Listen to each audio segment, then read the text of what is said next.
Just going to talk briefly about sticky hand ball drills.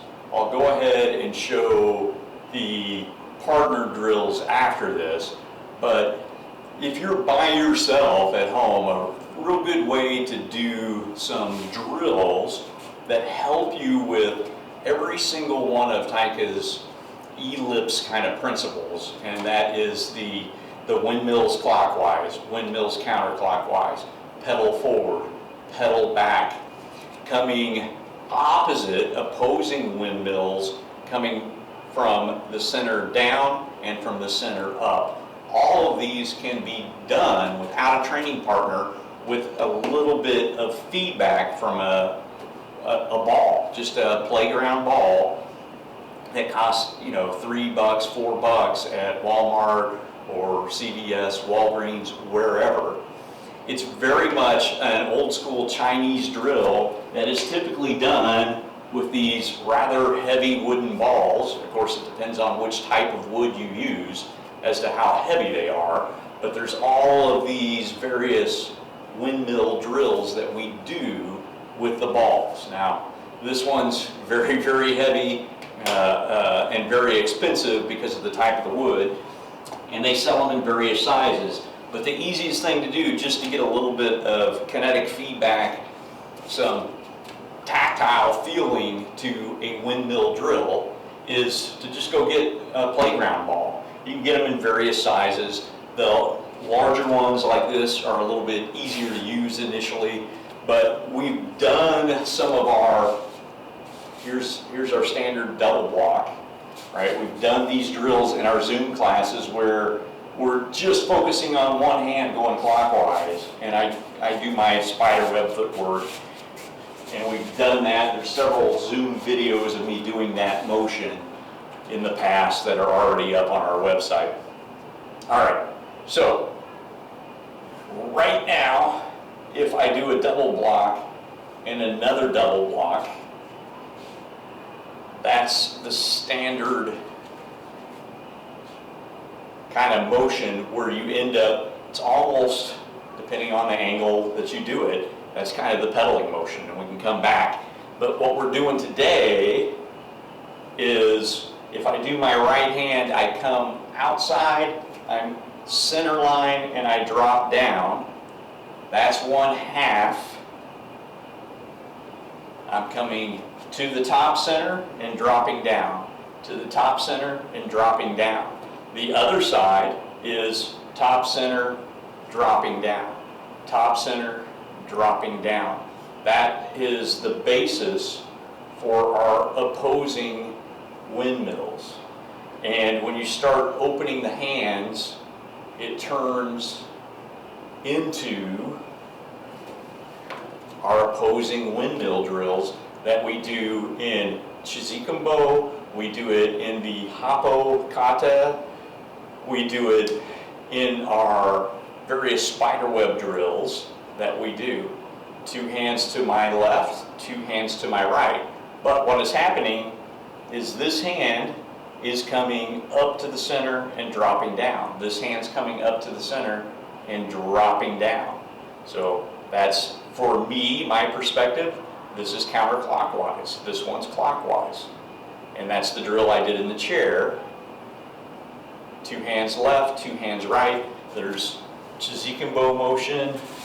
There's Shio Happo no Te motion.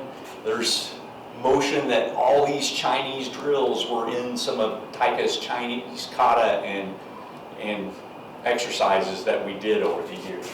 But again, one of the big key things about it is you're sticking to someone's arm, you're sticking to your opponent. Taika would say, if somebody gives you a Christmas present, don't give it back, right? So if somebody gives me their forearm, I'm gonna capture it and keep it, right? I'm gonna capture it, and I can do that with every single one of these drills. I can take my hand positions and practice them, and then I can even start adding in footwork to it, and I can do, here I'm doing back pedals, and I can go forward, and I can add those to my spider footwork. there's my opposing again. And so you can switch back and forth from any of those 6 simple core ellipse drills or windmill drills. The sticky hand drill with a partner is pretty simple motion. I'm going to be doing this motion. I'm coming to the center high and dropping down, center high and dropping down. And as I drop down, I'm going to go to my right side, my left side, right, left, etc. With a partner, I'm just going to have my partner have his hands up, and I'm just going to start with one hand up and the other hand down, and I'm going to do that motion. So I'm going to the upper inside and dropping down. This is coming up on the outside. I go to the inside, drop down. And so initially, I'm just kind of trying to stick with my partner, and all he is providing some tension, a little bit of tension. He can add a little bit more as I start getting a little bit better, and I can come in, I can come close to his face. I'm traveling down to my elbows or staying at my wrist. I can just keep on moving that around. All right?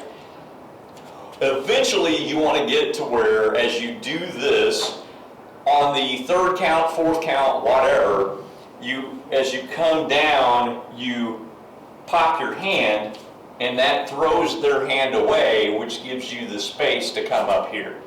And I can do jaw, zygomatic, neck. I can even ridge hand around, whatever at that point. So again, here I am. I'm doing this motion, and let's just say 1, 2, 3. I'm in this position. I do that, and then I capture here. Okay, so again, 1, 2, 3, flip, and that brings me up here, but I'm still capturing the hand in this position. Okay, I can do that from the other side. So I'll do a 4 count, 3, this one comes down and flips, and that gives me that space. When I flip, it throws his hand out, which allows me to continue that arc. Now, practicality-wise, if I use my partner here, if I do my standard pin and float and drop out, then this hand just flexes and extends. So on impact, I flex and extend, and then I'm able to come up. If the arm is there, I can continue to do my opposing windmills. If there's no arm there, I can come straight up. So if he brings his right hand up and punches, and I go here, I do my flexion extension. If nothing else comes, then I'm right into that motion, and I'm still doing that. If he does that same motion, but the second hand comes, see, I flip up here, and then if another hand comes, I come down, flip, capture, and I've got an arm bar, and I've captured and struck here. So I'm flipping that hand to drive it away from me. Also did a foot capture, not necessarily required, but again, pin float, I'm here, second hand comes, and see that flip, I'm doing that motion is what throws that hand away to get me to do this, and locking this in an arm bar also helps keep that hand away. I can be here, here, all sorts of possibilities from that position.